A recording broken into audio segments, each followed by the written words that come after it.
Hey, it's me, MLB. Here is chapter 19 of Why You, Why Me, and it's titled Meet the Mother. Bakugou walked up to his front door and opened it, pulling you along behind him. Oi, old hag, he bellowed through the front door. Got some people I want you to meet. Listen, you useless child, you need to be more polite in front of guests, came the reply. You recognized the voice immediately as his mother's.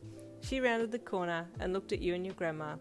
Well, hello, friends of Katsuki. Please call me Mitsuki.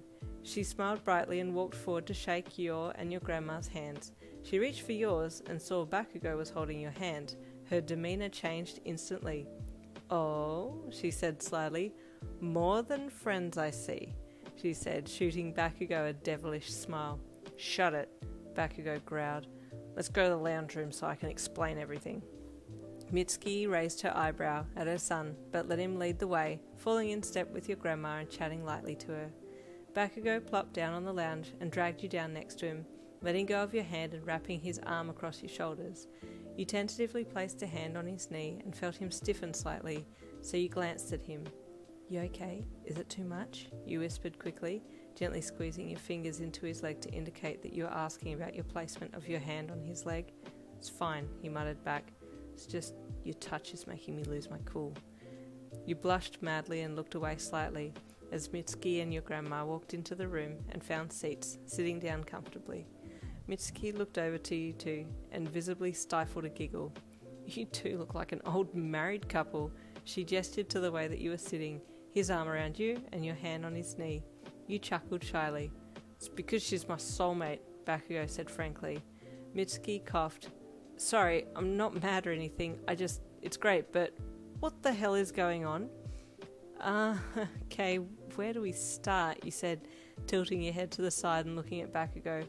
I got this, he said, squeezing your shoulder. Okay, do you remember a while back I'd act weird every so often? He asked his mum. Yes, she laughed manically. It was hilarious. Every second day you'd act like a girl. Yeah, it's because I was one, he replied gruffly. It was her. He pointed at you. Mitsuki let out a confused laugh. Sorry, I don't follow. Your grandma spoke up. Mitsuki, love, this is before your time, but maybe you might have heard of a body-swapping phenomenon that happened nationwide about 80 years ago? Mitsuki shook her head. No, actually, I don't remember hearing anything like that. Your grandma continued. Well, 80 years ago there were a number of people that experienced swapping bodies with the person that they would become their life partner with.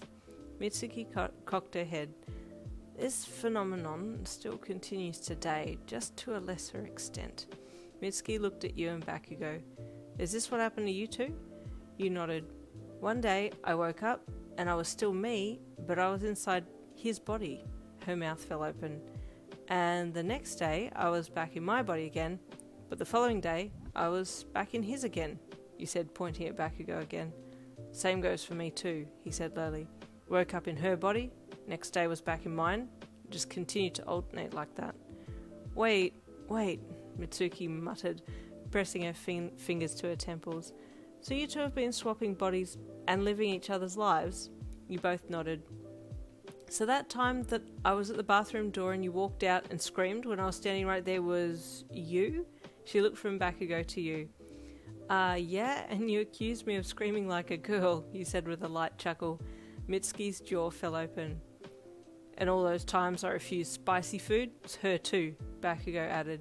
You nodded. Yeah, I'm not keen on spicy things, you said with an apologetic smile. I can't believe this, Mitsuki said incredulously. So what, you're soulmates now? Damn right, woman, Bakugou quipped quickly with a proud smile. So when did you two find each other, she asked. You tried to condense the events between when you'd had your accident to now and explained everything as best you could. Mitsuki seemed to be coming around to this whole thing and mentioned a few times that it was adorable, to which you heard Bakugou growl audibly. So there you go, Bakugou grunted after you'd explained everything. Happy now? Do I have a choice? She shot back at Bakugou. Like I give a damn who you end up with as long as you're happy. And plus, I feel like I know this lovely girl already. She winked at you. Wait, I didn't even get your name, she said embarrassed. Please forgive me. Yin, you replied happily. Yin Lin. Pleasure to meet you, Yin. I'm sorry you ended up with such a shithead as your soulmate, though, she said, sneering at Bakugou. Watch it, you old hag, he growled, shifting as if to get up.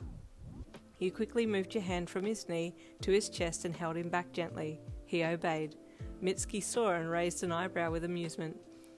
Yin, dear, why don't you and Bakugou head to the kitchen or upstairs so I can have a chat with Mitsuki? Your grandma asked suddenly. Yeah, actually, I want to see if you still remember my room, Bakugou said sharply, getting up from his seat and pulling you up by the hand. You excused yourself and thanked Mitsuki for having you and your grandma over, and then followed Bakugou through the door. Actually, you lead, he said, stopping and waiting for you to walk past him. You pointed out different things as you walked through his house and made straight for his room. He smiled coyly at your memory. Looks like you do remember my house, he said mischievously. And there ends chapter 19. Stay tuned for chapter 20.